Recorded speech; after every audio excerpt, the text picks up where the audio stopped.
নমস্কাৰ, মই নৱজিৎ নাথে আপোনালোকক স্বাগতম জনাইছোঁ আমাৰ চেনেল মেথছ এনলৈ। আজি আমি আমাৰ নেক্সট ভিডিঅ'লৈ আগবাঢ়িছোঁ। আহকচোন আজি আমি আলোচনা কৰোঁ সংখ্যা প্ৰণালী নামৰ এটা গোট। আৰু এই সংখ্যা প্ৰণালীটো নৱম শ্ৰেণীৰ গণিতৰ প্ৰথম অধ্যায় আৰু বিভিন্ন প্ৰতিযোগিতামূলক পৰীক্ষাত আছে। আমি প্ৰতিটো পাঠেই নৱম দশমৰ লগত ৰিলেটেড কৰি আগবাঢ়ি যাম, কিন্তু এই পাঠকেইটা যাতে প্ৰতিযোগিতামূলক পৰীক্ষাৰ কাৰণে বেছি সহায়ক হোৱা পাঠে আমি ইয়াত ল'ম। এতিয়া আমি আলোচনা কৰিছোঁ আজিৰ মেইন পইণ্ট, সংখ্যা প্ৰণালী। এতিয়া সংখ্যা প্ৰণালী জনাৰ আগতে আমি প্ৰথম সংখ্যাটো জানিব লাগিব যে সংখ্যা কি। সংখ্যা হ'ল দুটা বা ততোধিক বা এটা বা ততোধিক অংক লগ হৈ আমাৰ কি হয়, সংখ্যা হয়। সেয়েহে আমি জানিব লাগিব যে অংক কি। আমাৰ পদ্ধতিত অংক আছে 10টা আৰু অংকবিলাক আমাৰ শূন্যৰ পৰা আৰম্ভ হৈছে আপ টু কি হ'লে তোমালোকৰ 9। 0, 1, 2, 3, 4, 5, 6, 7, 8, 9 এইবিলাকক আমাৰ কি বুলি কোৱা হয়, অংক বুলি কোৱা হয়। আৰু এটা বা ততোধিক অংক লগ হৈ আমাৰ কি হয়, সংখ্যা হয়। আৰু 75 সংখ্যাটোত যদি আমি বিস্তৃতৰ ওপৰত লিখোঁ, ইয়াক আমি লিখিব পাৰিম 7 × 10 প্লাছ আমাৰ হ'ব 5। আমি কি বুজি পাইছোঁ যে 75টোত এককৰ ঘৰত আমাৰ কিমান আছে 5, দশকৰ ঘৰত কি আছে আমাৰ 7। দশকৰ ঘৰত থকা অংকৰ লগত সদায় কি পূৰণ হ'ব 10, এককৰ ঘৰত থকা অংকৰ লগত সদায় কি পূৰণ হ'ব 1। এতিয়া আমি এটা পইণ্ট লিখিলোঁ যে এককৰ ঘৰত আমাৰ x আছে, দশকৰ ঘৰত y আছে, শতকৰ ঘৰত z আছে। এতিয়া এইটোৰ সংখ্যাটো হ'ব আমাৰ শতকৰ ঘৰত কি আছিল, z আছিল, zৰ লগত 100 পূৰণ হ'ব। চ' আমি সংখ্যাটো আমাৰ হ'ব 100z প্লাছ দশকৰ ঘৰত y আছে, দশকৰ ঘৰত 10 পূৰণ হয় 3y, আৰু এককৰ ঘৰত x আছে আৰু এককৰ ঘৰত 1 পূৰণ হয়, 1ৰ লগত x পূৰণ কৰিলে কি হ'ব x। যেতিয়া এককৰ ঘৰত x থাকে, দশকৰ ঘৰত y থাকে আৰু শতকৰ ঘৰত z থাকে, তেতিয়া তোমালোকৰ সংখ্যা এইটো হ'ব 100z plus 10y plus x। ঠিক তেনেকৈ তোমালোকে বেছি শিকি আছা যে এককৰ ঘৰত যদি x থাকে, দশকৰ ঘৰত যদি y থাকে, তেতিয়া তোমালোকৰ সংখ্যাটো হ'ব দশকৰ ঘৰৰ লগত 10 পূৰণ 10y প্লাছ কি হ'ব x। এইখিনি হ'ল আমাৰ সংখ্যাৰ এটা সাধাৰণ ধাৰণা। এতিয়া আমি আগবাঢ়িম সংখ্যাৰ প্ৰকাৰসমূহ। এতিয়া প্ৰথম সংখ্যা আমি চাব বিচাৰিছোঁ যে স্বাভাৱিক সংখ্যা। আমাৰ প্ৰথম আলোচনা কৰিম এতিয়া আমি স্বাভাৱিক সংখ্যা। স্বাভাৱিক সংখ্যাক ইংৰাজীত নেচাৰেল নাম্বাৰ বুলি কয়। চ' ইয়াক সেইবাবে এনেৰে বুজায়। স্বাভাৱিক সংখ্যা হৈছে যিবিলাক সংখ্যা 1ৰ পৰা আৰম্ভ হয় কোনো শেষ নহয়, ইনফিনিটি। 1ৰ পৰা আৰম্ভ হোৱা সংখ্যা যিটো থোক বা গোট, তাক আমাৰ কি বুলি কোৱা হয়, স্বাভাৱিক সংখ্যা বুলি কোৱা হয়। আৰু আটাইতকৈ সৰু স্বাভাৱিক সংখ্যাটো হ'ল 1। এইখিনি হ'ল মেইন স্বাভাৱিক সংখ্যাৰ ধাৰণা। নেক্সট আমি চাম পূৰ্ণ সংখ্যা। পূৰ্ণ সংখ্যাক ইংৰাজীত কোৱা হয় হোল নাম্বাৰ। চ' ইয়াক W-ৰে লিখা হয়। আৰু পূৰ্ণ সংখ্যাবিলাক 0ৰ পৰা আৰম্ভ হয় আপ টু ইনফিনিটিলৈ। সেইবাবে আটাইতকৈ সৰু পূৰ্ণ সংখ্যাটো হ'ব তোমালোকৰ 0, 0। এতিয়া আমি স্বাভাৱিক সংখ্যা আৰু পূৰ্ণ সংখ্যাৰ মাজত এটা ৰিলেশ্যন পাম যে প্ৰতিটো স্বাভাৱিক সংখ্যাই পূৰ্ণ সংখ্যা হয়, কিন্তু প্ৰতিটো পূৰ্ণ সংখ্যা স্বাভাৱিক সংখ্যা নহয়। কাৰণ 0টো তোমাৰ কি হয়, পূৰ্ণ সংখ্যা হয়, 0টো স্বাভাৱিক সংখ্যা নহয়। এইটো প্ৰশ্ন পৰীক্ষাত বেছিকৈ আহি থাকে যে তোমালোকে মনত ৰাখিব লাগিব কি প্ৰতিটো স্বাভাৱিক সংখ্যাই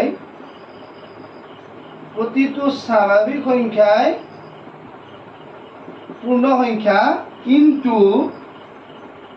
প্ৰতিটো পূৰ্ণ সংখ্যাই স্বাভাৱিক সংখ্যা নহয়। কাৰণ 0টো কি সংখ্যা, পৰিমেয় সংখ্যা, 0টো স্বাভাৱিক সংখ্যা নহয়। নেক্সট আমি সংখ্যা চাম অখণ্ড সংখ্যা। এতিয়া অখণ্ড সংখ্যাৰ চোৱাত আমি প্ৰথম সংখ্যা ৰেখাৰ এটা ধাৰণা লওঁ। তোমালোকে আগতে পাই আছে সংখ্যা ৰেখাৰ মাজত আমি মূলবিন্দু বুলি ধৰি লৈছোঁ। এইফালে তোমাৰ ধনাত্মকবিলাক যাব, ইফালে তোমালোকৰ প্লাছ ধনাত্মক, আৰু ইফালে তোমালোকৰ ঋণাত্মক মানে মাইনাছ আৰু ইহঁতৰ ডিষ্টেঞ্চবিলাক এইবিলাক ঘৰৰ ডিষ্টেঞ্চ হ'লে ইকুৱেণ্ট এইটো তোমাৰ 1 2 3 4 এইটো চাইডে তোমাৰ -1 -2 -3 -4 এই যে সংখ্যা ৰেখাডালত আমি কি কৰিছোঁ শূন্যকে ধৰি এইবিলাক কি তোমালোকৰ ধনাত্মক আৰু এইবিলাক কি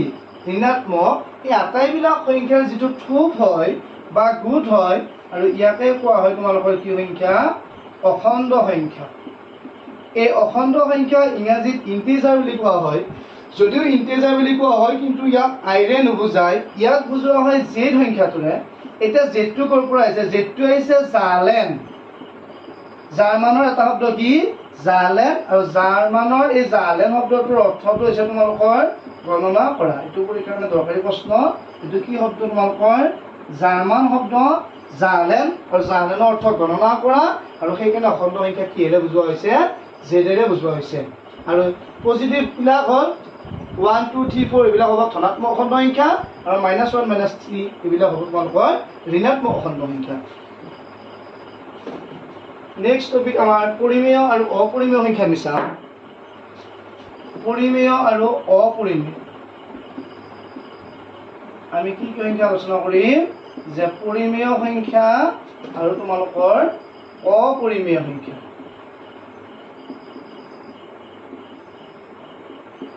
যিবিলাক সংখ্যাক আমি p/q আৰ্হিত প্ৰকাশ কৰিব পাৰোঁ কিন্তু কিউটো তোমালোকৰ কি নহয় 0 নহয় কিউটো কেতিয়াও 0 হ'ব নোৱাৰে এইখিনিতে মই তোমালোকক এটা বেছিক কথা কৈছোঁ যে তোমালোকে ঠিক 0ৰে হৰণ কৰা আৰু 0-3ৰে হৰণ কৰাৰ মাজত এটা ডিফাৰেঞ্চ আছে যে আমি কোনো সংখ্যাৰে শূন্যক হৰণ কৰিব পাৰোঁ তাত আমি বাৰ দিব নোৱাৰোঁ চ' তাৰ ভেলুটো আমি কিমান বাৰ হ'ব 0 বাৰ কিন্তু 0ৰে আমি কাকো হৰণ কৰিব নোৱাৰোঁ তো সেইটো তোমালোকৰ হ'ব সংখ্যাবদ্ধ নহয় তাক কোৱা হয় তোমালোকৰ নট ডিফাইন এইটো যে p/q ফৰ্মত আছে ইয়াত যেতিয়া কিউটো 0 হ'ল ইয়াৰ ভেলু পাইছোঁ নেকি নাই পোৱা চ' আমাৰ ডেফিনেশ্যনটোত কি দিয়া আছে p/q ফৰ্মত থাকিব আৰু কিউৰ ভেলুটো কি হ'ব নোৱাৰে 0 হ'ব নোৱাৰে সেইটো তোমাৰ কি হয় পৰিমেয় সংখ্যা হয় এতিয়া তোমালোকৰ প্ৰশ্ন আহিব পাৰে যে শূন্যটো পৰিমেয় সংখ্যা হয়নে নহয় শূন্যটো পৰিমেয় সংখ্যা কি হয় হয় কাৰণ আমি শূন্যটো কি বুলি লিখিব পাৰোঁ যে 0/1 0/2 0/3 এইটো আমি কি ফৰ্মত অবজাৰ্ভ কৰিছোঁ p/q ইয়াত আমাৰ কিউটো কি হোৱা নাই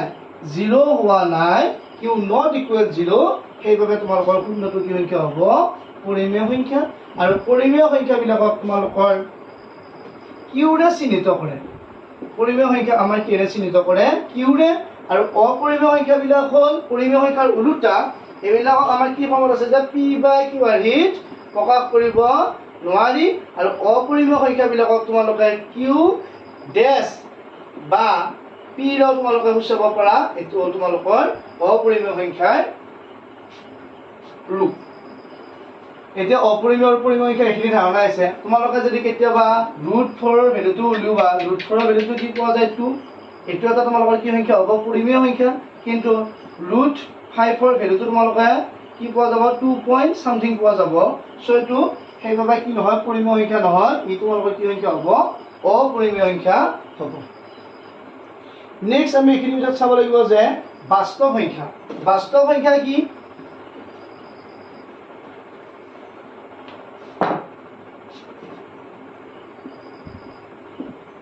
বাস্তৱ সংখ্যাক আমাৰ ইংৰাজী ৰিয়েল নাম্বাৰ বুলি কয় আৰু ইয়াক কেপিটেল কেৰে বুজায় আৰেৰে বুজায় বাস্তৱ সংখ্যাবিলাকৰ দুটা ভাগ আছে এটা হৈছে তোমালোকৰ পৰিমেয় আৰু আনটো হৈছে তোমালোকৰ অপৰিমেয়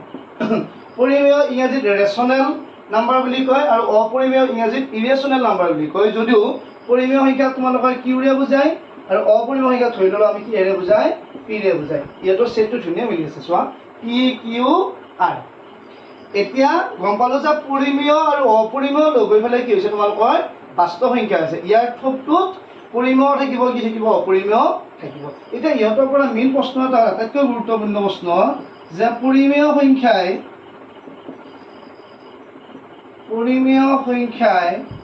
কি সংখ্যা বাস্তৱ সংখ্যা এইটো হয়নে নহয় হয় যে প্ৰতিটো পৰিমেয় তোমাৰ কি হ'ব বাস্তৱ হ'ব প্ৰতিটো অপৰিমেয় তোমালোকৰ কি হ'ব বাস্তৱ হ'ব কিন্তু প্ৰতিটো কি নহয় কিন্তু তোমালোকৰ প্ৰতিটো বাস্তৱ সংখ্যা তোমালোকৰ কি নহয় পৰিমেয় নহয় কিহৰ কাৰণে নহয় পৰিমেয় অপৰিমেয় লগ হৈহে বাস্তৱ হৈছে গতিকে প্ৰতিটো বাস্তৱ সংখ্যাই পৰিমেয় নহয় যেনেবা ধৰা হ'ল আমাৰ মানুহবিলাক কি হয় পুৰুষ আৰু মহিলা দুটা ভাগ থাকে যে পুৰুষ হ'লেও মানুহ হয় মহিলা হ'লেও মানুহ হয় কিন্তু মানুহ হ'লে পুৰুষ হ'ব নেকি কাৰণ মানুহ হ'লেও কি হ'ব পাৰে মহিলাও হ'ব পাৰে ঠিক তেনেকুৱা কনচেপ্ট ল'ব লাগিব এতিয়া আমি নেক্সট কিছুমান পৰিমেয় নে অপৰিমেয় চিনাক্তকৰণ কৰাটো বেছিভাগ পৰীক্ষাত আহে যে পৰিমেয় হয় নে অপৰিমেয় হয় এতিয়া মেইন আমি এটা কথা ফাৰ্ষ্ট চাওঁ এইটো চিম্পল চবে জানে যে পি বাই কিউ প্ৰকাশ কৰাটো পৰিমেয় তাত বাদে আৰু কি কি কথা আমি মনত ৰাখিব লাগিব যেতিয়া কোনো এটা সংখ্যাৰ লগত অপৰিমেয় সংখ্যা এটা যোগ বিয়োগ পূৰণ হৰণ হৈ থাকে সেই গোটেই সংখ্যাটো তোমালোকৰ কি হৈ যায় অপৰিমেয় সংখ্যা হয় যেনেবা তোমাৰ আছে যে 2 প্লাছ √3 2টো এটা কি সংখ্যা পৰিমেয় √3টো তোমাৰ কি সংখ্যা অপৰিমেয় সংখ্যা এহেতৰ ৰিজাল্টটো যেটো হয় যে 2 প্লাছ √3 কৰিলে কি সংখ্যা পোৱা যাব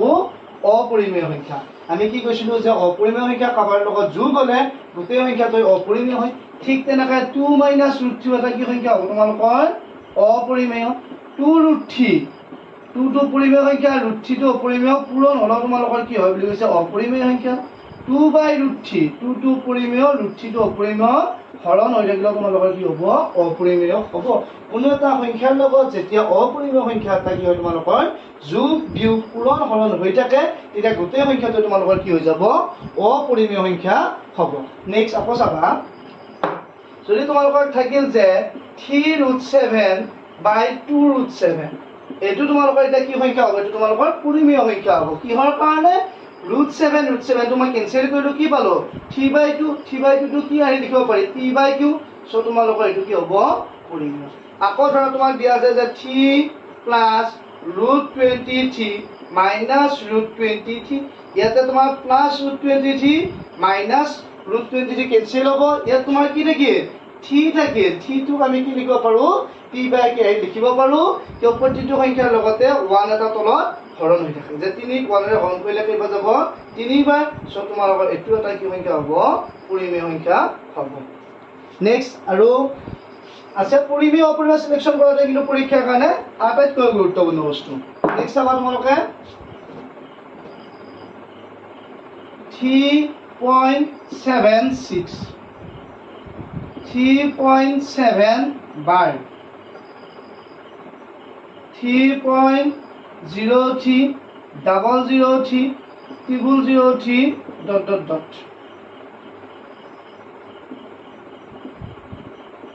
এই তিনিটা বেসিক কনসেপ্ট আহি থাকে পৰিমেয় অপৰিমেয়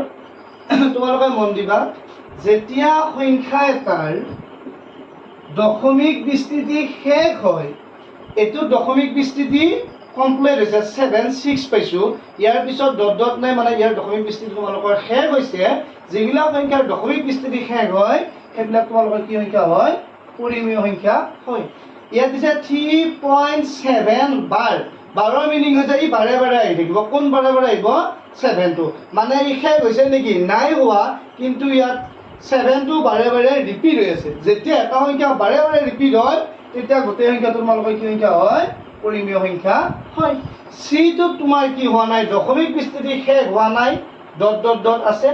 এটা সংখ্যা বাৰে বাৰে ৰিপিট হোৱা নাই সো এই দুটা নিয়ম মনা নাই সো এই পৰিমেয় নহয় হে ই তোমালোকৰ কি হ'ব অপৰিমেয় সংখ্যা হ'ব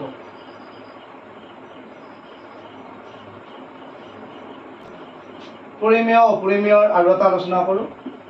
এটা আছে যেনে √23 আৰু ধৰিলো এটা কি √25 এতিয়া √23 টোৰ তোমালোকৰ কি হ'ব এটো অপৰিমেয় সংখ্যা হ'ব আৰু 25 টো তোমালোকৰ কি হ'ব পৰিমেয় সংখ্যা হ'ব তোমালোকে এইটো কেনেকৈ গম পাবা যে বৰ্গমূলৰ ভিতৰত থকা সংখ্যাটো যদি তোমালোকৰ পূৰ্ণ বৰ্গ সংখ্যা হয় মানে বৰ্গ সংখ্যা আমাৰ বৰ্গ সংখ্যাবিলাক মনত আছে নহয় কি আছে তোমালোকৰ যে এককৰ ঘৰত কি নাথাকে 2 3 7 8 নাথাকে আৰু একৰ বৰ্গ তোমালোকৰ 1 2 বৰ্গ 4 3 বৰ্গ 9 4 16 25 36 49 64 81 100 এইবিলাক তোমালোকৰ কি সংখ্যা হয় পূৰ্ণবৰ্গ সংখ্যা হয় আমি গম পাওঁ যে 25 টো কি সংখ্যা তোমালোকৰ পূৰ্ণবৰ্গ সংখ্যা সেইকাৰণে এইটো তোমালোকৰ গোটেই সংখ্যাটো কি হ'ব পৰিমেয় 23 টো তোমালোকৰ কি নহয় পূৰ্ণবৰ্গ সংখ্যা নহয় সেইবাবে তাত বৰ্গমূল ল'লে তোমালোকৰ কি সংখ্যা হ'ব অপৰিমেয় হ'ব যদি তোমালোকৰ √64 লিখো 64 টো এটা পূৰ্ণবৰ্গ সংখ্যা সো এই তোমালোকৰ কি হ'ব পৰিমেয় সংখ্যা হ'ব যদি তোমালোকে লিখা যে 32 ই তোমাৰ পূৰ্ণবৰ্গ সংখ্যা হয় নেকি নহয় সেইবাবে ই তোমালোকৰ কি সংখ্যা হ'ব অপৰিমেয় সংখ্যা ধন্যবাদ